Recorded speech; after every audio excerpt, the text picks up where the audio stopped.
Hello students, welcome to Automotive Component Design, subject code AUT 306. AUT 306 Automotive Component Design. We are in 5th module.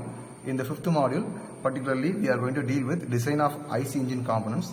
In that also, what are the things we are going to learn means, we are going to study about design of piston, design of cylinder, design of connecting rod, design of flywheel. These are the 4 things we are going to deal in the 5th module. First, we will start with design of pistons. In design of piston, in 2 ways question will come. The first way is they will ask you to find out this cylinder thickness. This thickness is there, no? They will tell you to find out this cylinder thickness, and in some cases they will tell you to find out this length of the cylinder liner. These 2 things will be asked in first part. Okay? In second part, they will ask you to find out the cylinder head thickness. This thickness, they will ask you to find out cylinder head thickness and number of studs which is connecting cylinder and cylinder head. That they will ask, and the design of the studs they will ask. So this is a 2 way they can ask problems from cylinder. Okay, so we'll move to the first part about cylinder. Okay, cylinder thickness they will tell you to find. Mostly they will give maximum pressure on the cylinder. Okay, they will give the maximum pressure value on the cylinder. Suppose if they didn't give the maximum pressure, means they will give you brake power of the engine. They will give efficiency value also they will give. So you will get indicated power from the brake power. Okay, after getting indicated power, so substitute in this formula, and then you will get mean pressure. You will get mean pressure. They will give length value, area value, number of strokes, everything they will give. You have to find out mean pressure. Then you have to find out maximum pressure. Maximum pressure will be equal to 10 times mean pressure. Okay, otherwise they will give some other relations. Okay, we got mean pressure value. Then they will give bore diameter. Okay, they will give the bore diameter. We have to find out thickness of the cylinder. So thickness of the cylinder wall is equal to maximum pressure inside the cylinder, then bore diameter divided by 2 into sigma c. Sigma c means hoop stress. Okay, otherwise permissible tensile stress. Hoop stress or permissible tensile stress, that is sigma c. Then plus capital C. Capital C means allowance, boring allowance. Okay, mostly they will give the boring allowance value. Otherwise there is a tabulation. Okay, they will give the bore diameter. Suppose if they give bore diameter as 200, means boring allowance is 6.3. From this table we have to take the value. In the data book they will give this table. Okay, so now we got C value, D value also given, sigma C given, P max also we got. Then we can find out T value. Okay, so now we will get this T value.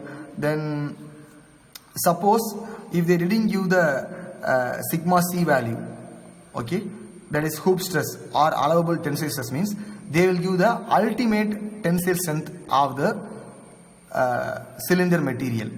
Okay, suppose if the cylinder is made up of gray iron, means they will give the ultimate tensile strength of the gray iron. Also they will give the factor of safety value. Okay, so by using this formula, ultimate strength divided by factor of safety, we can get hoop stress value. Mostly hoop stress value will be between 30 Newton per mm square to 50 Newton per mm square. 30 Newton per mm square to 50 Newton per mm square. Some cases it will be around 70. Based on the material it will vary. But commonly it will be from 30 to 50, 30 to 50, sigma C value will be. Okay. In some cases they will ask you to find out thickness of the liner, cylinder liner. They will ask you to find out thickness. So using this relation we can find out thickness of the cylinder liner. In some cases they will ask you to find out water jacket. This water jacket is there, no? So thickness of this water jacket also they will ask. Okay, For that, this is the formulas. Two formulas are there. So Using thickness of the cylinder also we can find out water jacket. Using diameter value, bore diameter value also we can find out water jacket thickness. Okay, whichever the value is higher, you have to select the value. Suppose thickness also you know, diameter also you know, so substitute the values and you are getting some value. Like using thickness of the cylinder you got the value like 5, and here you got the value like 7 means, so higher value you have to select. Okay, right. So sometimes they might ask you to find out the thickness of the cylinder flange. For that formula is 1.2D to 1.4T, otherwise 1.25D to 1.5D. So using both derivation, find out the thickness of the cylinder flange. Whichever the higher value, select that for safe design. So this is about the cylinder thickness. Okay, cylinder thickness. If they ask the cylinder thickness, these are the formulas you have to use to find out the cylinder thickness. Suppose if they ask you to find out cylinder head thickness, if they ask you to find out cylinder head thickness means, for that formula is TH equal to D into root of K into P max divided by sigma C. Okay. Sometimes they will give sigma C value directly, otherwise they will give ultimate strength. If they give the sigma C value directly means directly we can substitute. Suppose if they give the ultimate strength value means, using factor of safety we have to find out sigma C. Okay, so substitute all the values inside, and K value they will give. If they didn't give K value means K equal to 0.162. Okay,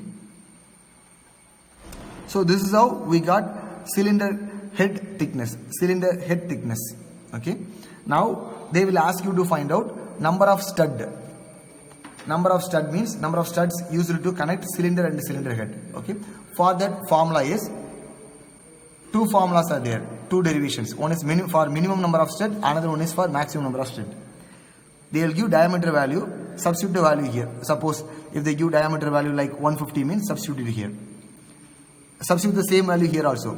Here suppose you are getting the value as 5.4, and here you are getting the value as 7.2. Okay, so you have to select value between 5.4 and 7.2, like 6 will be the answer. Minimum number of studs will be 6. Okay, then you have to find out diameter of the stud. Diameter of the stud you have to find. So to find out the diameter of the stud, formula is diameter of the stud equal to DC divided by 0.8. Diameter of the stud formula is equal to DC divided by 0.8.